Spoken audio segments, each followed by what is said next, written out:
I'm going to welcome Jason Roszak and the gentleman we kindly refer to as Lang.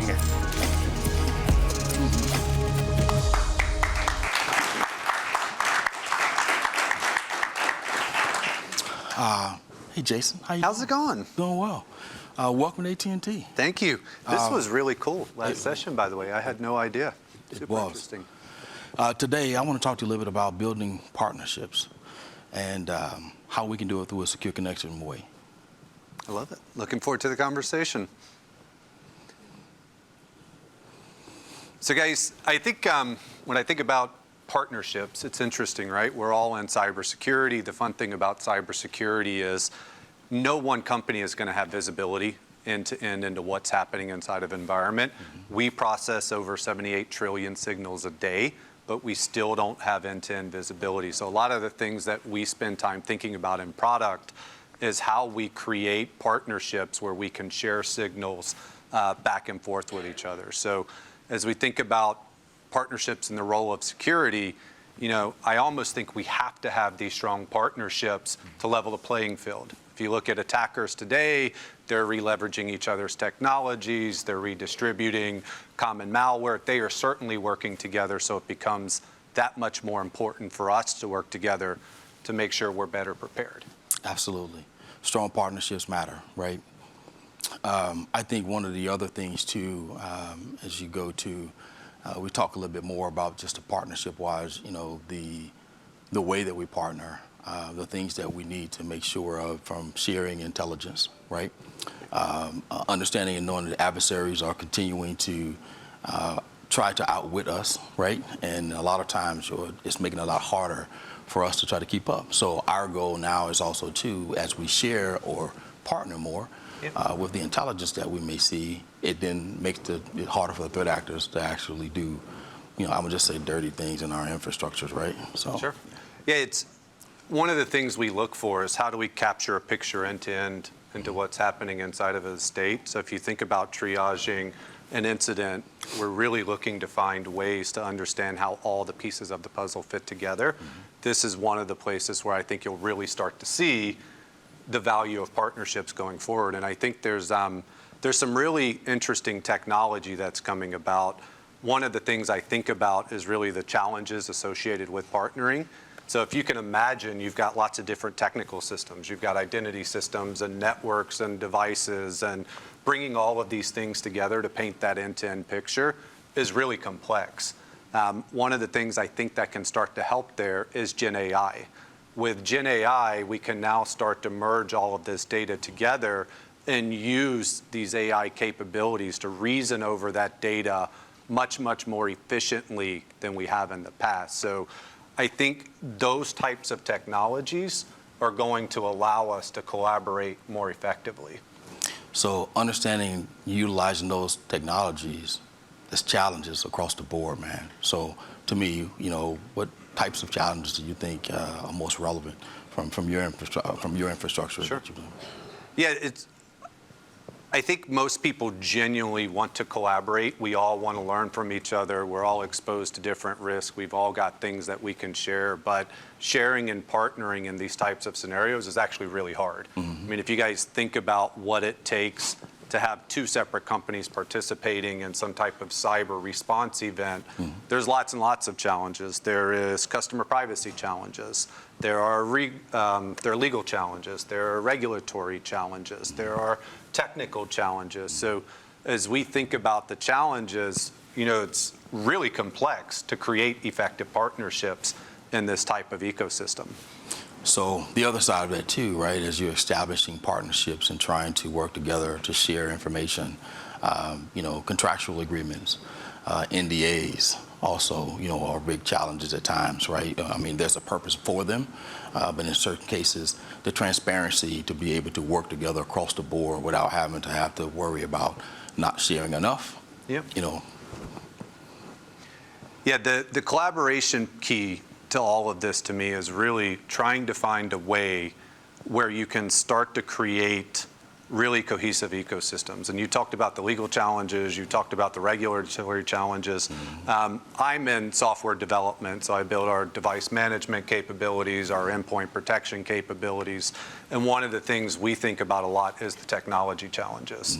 So if you guys think about bringing multiple pieces of technology together, one of the most common things we see from attackers is they like to attack the seams inside the technology.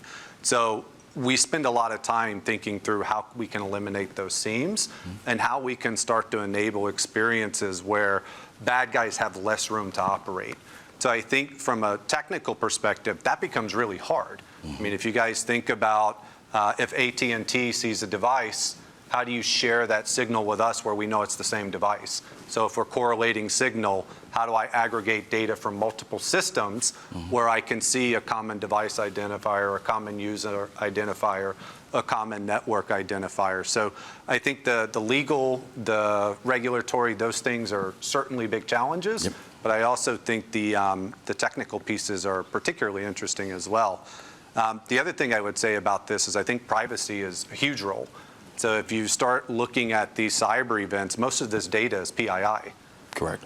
So one of the things we also spend a lot of time thinking about is how can we create experiences where customers can opt in? Because to your point, we do want to be transparent, we do want to be upfront, and we want that end user and that end customer to opt into any sharing that we do. So these things are all very complex when it comes to sharing and partnering. The legal pieces, the privacy pieces, all of the technology pieces. But I think in order for us to really effectively combat attackers out there, you have to have these things. 100%. So we talked about some of the challenges. So I'm curious, you have a very unique perspective in your role.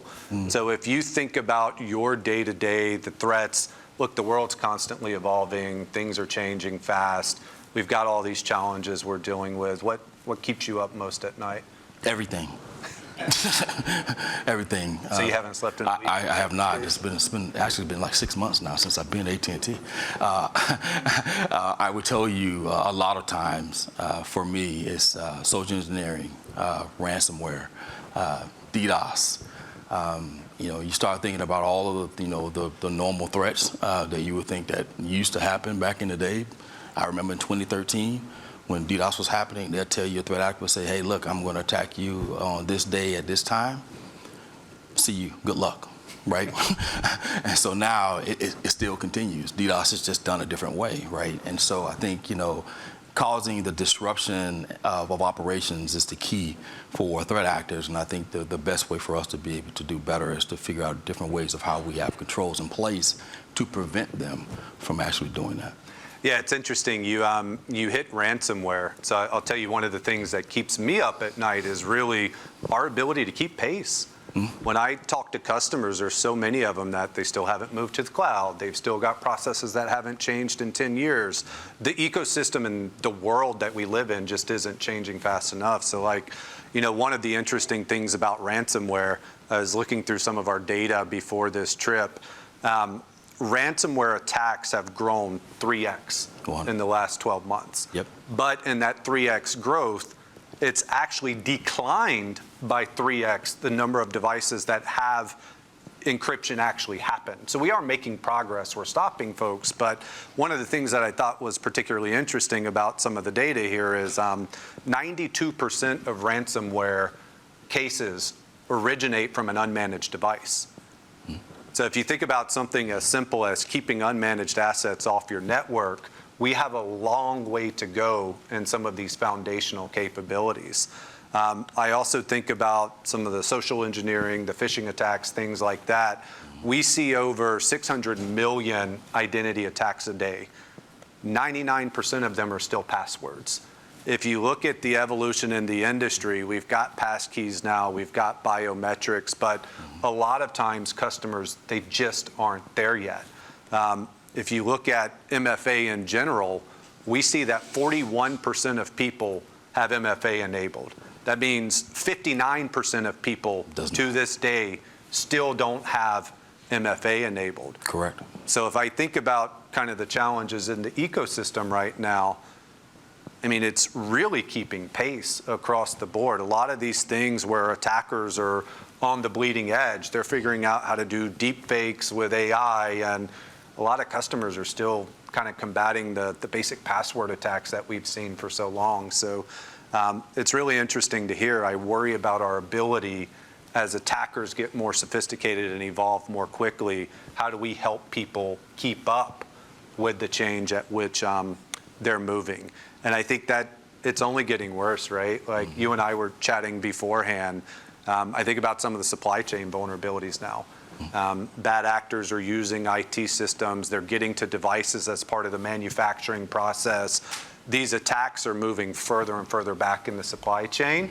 And a lot of the new technology is really centered around addressing those attacks. There's great new things with attestation from hardware vendors and things like that. But if you're not current and you can't get to the cloud, you can't take advantage of those things. So again, this notion of currency, this notion of keeping up, I really worry about. And then the other piece to that I think is really interesting to think about is kind of how we approach security operationally. And ultimately staying current and keeping up with the change, I think it is an operational challenge. So like you and I discussed earlier, cyber resiliency. Cyber resiliency is probably the #1 conversation I'm having with folks right now. If you look in the wake of the CrowdStrike event, a lot of people are trying to figure out, how do I balance introducing change in my environment to stay secure, but also mitigate the risk of impact to productivity or whatever that scenario is. So we're starting to see this notion of resilience become just as important as this notion of effectively kind of combating cyber attacks. So I think the cyber resiliency piece, staying current, really keeping up to date and helping folks more quickly iterate to combat some of these threats is going to be super important. So one of the other things I think, as we start talking about like partnerships, working an actual event or working together during an event, right? I think, there's a difference between event and an incident. So I've learned over the years that, an event can happen every day, but an incident is the validation that you had something to occur within your infrastructure. And I think that's the thing that I think that as we partner more, we have to be able to collaborate and share the intel and data across the fence for us to be able to work more effectively, to be able to remediate whatever that issue may be. Sure. Yeah, absolutely. I love the way you differentiate between event and incident. Yes, sir. If I think about an incident, there's kind of 3 things that come to mind to me. 1, detection. 2, containment, and 3, resolution. If you think about those things, we kind of talked about signal sharing earlier. The detection piece is often one of the trickiest. So I think sharing signal, sharing best practices, one of the things you and I chatted about as well is community, right? How do we create a more effective community where we can share these things to make detection more easily? And then the second, I think about containment and resolution. That can take a lot of different forms, right? It can be removing malware from a device. It can be changing network configuration. So I think from a partnership perspective, as we look at the ecosystem, we have to evolve beyond kind of signal sharing and really start to look at automation so that you can contain these things and resolve these things as well. So I think the collaboration, it has to really expand to take on all of these different characteristics when you're in an incident. One of the things that we've tried to do to help here is something we call SFI. SFI is kind of our learnings about security best practices. It sets our North Star for how we create products and where we see things going. So that also serves as our example to the industry to kind of start to establish some of these best patterns that customers, partners, everybody can start to adopt. So I think that's another piece that's important to this. We all have a responsibility to share our learnings, and that's one of our big focuses throughout this SFI initiative as well. Great. So I think, while we're talking about building partnerships and relationships and being more, I would say, proactive and being collaborative with each other, right? A lot of times, to your point, having the proper controls in place, right, goes back to ensuring whether you're doing the network scanning, whether you're doing, the proper solutions in place for you to be able to detect, any kind of threat actor or threat activity or malicious activity that may be occurring within your infrastructure. And I think where we sometimes, just as a company, because everything is flying so fast, we have so many things going on right now. Sure. It's time to make sure, how do you best prioritize what comes first and what comes next, right? Yeah, that piece of prioritization I think is particularly interesting. I meet so many people that are just overwhelmed with what they have today. How do I know what I need to address first? How do I know what I need to address second? I think this is another big opportunity that you'll see innovation for. In the next couple of years, there's lots of new techniques that are starting to triangulate and help you better understand the impact of threats, as well as the significance of the risk of that threat, to help folks better prioritize these things. So I love that you hit prioritization. I think that's going to be super important as we go forward. So, most of our conversation so far has been kind of retroactively. What do you do in the worst case scenario? How do you respond to an event? A lot of times, one of the best things we can do up front is proactively have the right things in place to avoid these types of attacks in the first place. So, again, in your role, I'm interested to hear, how do you think about proactively stopping these events before they happen? Like, what would you encourage folks to do to proactively be ahead of these types of things? That goes back to having the proper controls in place, right? You should be doing your network scanning and on a regular basis. You should have, other solutions in place to help you making sure you're going through your processes, your procedures annually, biannually, quarterly, right? You got to make sure that in most cases when you're trying to do or trying to be more proactive, you want to make sure that, there's things that you have already laid out in your plan. What's your roadmap for you to be able to implement the controls that you need to implement? Having MFA, having YubiKey, right? Password changes, right? And making sure that we're able to ensure that, passwords are not 5 characters or 15 characters or 25 characters, right?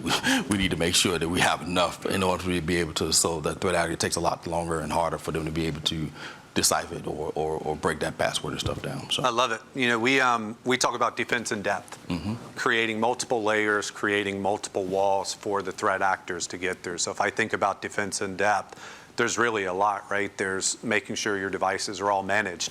It seems that simple, but again, 92% of ransomware cases come from unmanaged devices. So there's clearly an opportunity there. One of the things I spend a lot of time talking about to people as part of this defense in depth strategy is moving to least privilege. How many people still have admin rights on their machines, right? Shifting to standard users, creating policies where only trusted users on trusted devices can access company resources. Those types of things, the industry has evolved quite a bit with passkeys and MFAs and different things like that. But again, it gets back to the previous challenge of staying current. I think that is one of the most important things to proactively stay on top of these types of incidents before they happen. And then I love the second point you made, have rich detection processes in place so that when you do find out one of these things is happening, you can very effectively remediate. So as we kind of think about the future, I think building a culture of sharing is important. So if you think through your experience and you think through, you've lived in incidents, you've lived in events, like how do you think about things that you'd like to see differently? If you could wave your magic wand and change how folks operate when they're in an incident, what would you do differently? So I think the very first thing is collaborate more or collaborate in a different way. I think a lot of times we're hesitant to share because you don't know who's. It's a cultural thing almost. It's a cultural thing because you don't know who's going to share what. And, you got to be able to make some determination as to before you share something. Let's get an agreement together. Let's make sure we have some level of, hey, I'm going to share this with you and you share it with me, but we can't share with them or anyone else, right? Because I think in most cases we can share as long as all of the participants are on the same page, right? And I think collaborative efforts, I think, is more so what I would like to see change more, because there is a line that's driven in between certain companies that they don't share information, even though we may still all be going through the same thing. But as we develop partnerships and as we develop more collaborative partnerships, you get more comfortable with each other and making sure you have the right people and the right teams and the right talent and the right skill sets inside of the room to be able to work together. Yeah, I love it. I think that's super important. The collaboration is the key, and I really do think it's a cultural thing. We're starting to see a shift. 5 years ago, folks were less open to sharing. I think you're starting to see more dialogue, more conversation, more collaboration around these. And like I mentioned, for us, kind of our big effort to share is SFI. It's our Secure Future initiative, but it's really kind of laying the groundwork for how we think about it. Secure by design, so that impacts how you build software, how you create software. Secure by default, not making things optional, putting on defaults for things like MFA. Those types of things start to create playbooks for broader collaboration and people to learn from. And then secure operations. We've talked a lot about operations. I think that has to be the biggest piece. But having the transparency to publish this type of information for other people to help, I think, is super important. Yep.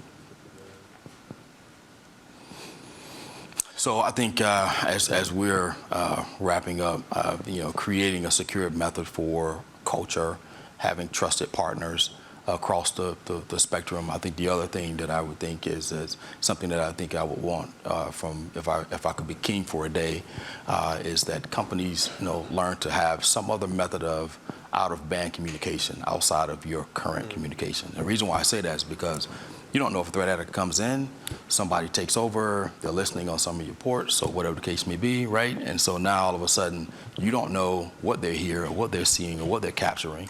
So how do you communicate without tipping the hand to someone?